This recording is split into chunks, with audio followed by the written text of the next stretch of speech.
ఈరోజు నరేందర్ రెడ్డి గారిని అక్రమంగా అరెస్ట్ చేయడం జరిగింది.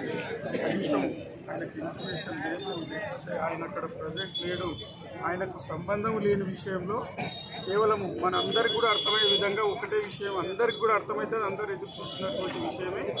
ఇక్కడ ఎమ్మెల్యే గారు సీఎం గారికి పోటీ కాబట్టి సీఎం గారి అధికార మదందంతో ఈరోజు అరెస్ట్ చేయించడం జరిగింది తప్ప ఆయన అక్కడ జరిగిన సంఘటన రోజులో ఆయన లేడు.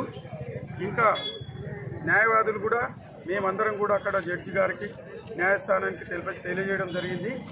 ఈయనను A1గా పెట్టిండ్రు, అక్కడ చూపించిండ్రు.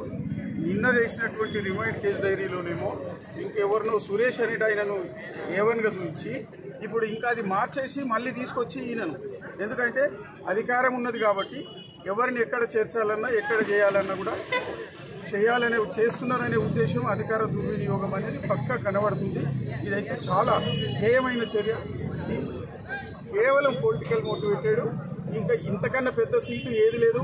ఇంతకన్నా ఫస్ట్ దుష్మన్ కూడా ఆయన సీఎం గారికి కానీ పెద్ద అధికారం ఉన్న వాళ్ళకు కూడా ఎవరు లేరు. కాబట్టి ఈ నరేందర్ రెడ్డి మీద కేసు అయింది తప్ప ఆయన ప్రమేయం ఏం లేదు. ఇంతకుముందే సీనియర్ న్యాయవాది గారు మా మిత్రులు చెప్పినట్టుగా ఇది పబ్లిక్ ఇష్యూ. ప్రజలందరూ కూడా మాకు అన్యాయం జరుగుతుంది, మాకు ఆరోగ్యాలు ఖరాబ్ అవుతుంది, ఇక్కడ వద్దని ప్రజలందరూ లేచినటువంటి ఈ విషయాన్ని తీసుకుపోయి ఎవరినో పర్సనల్గా రుద్దేసి ఇది అరెస్ట్ చేయడం అన్యాయం అనేది మేము చేయడం జరిగింది. ఈరోజు 14 days రిమైండ్కు రాసిండ్రు వాళ్ళు, 14 రోజులు. అవంతా కూడా ఈ కేసు నిలబడదు. ఖచ్చితంగా కొట్లాడి నిర్దోషిగా ఆయన బయటికి వస్తాడని తెలియజేస్తారు.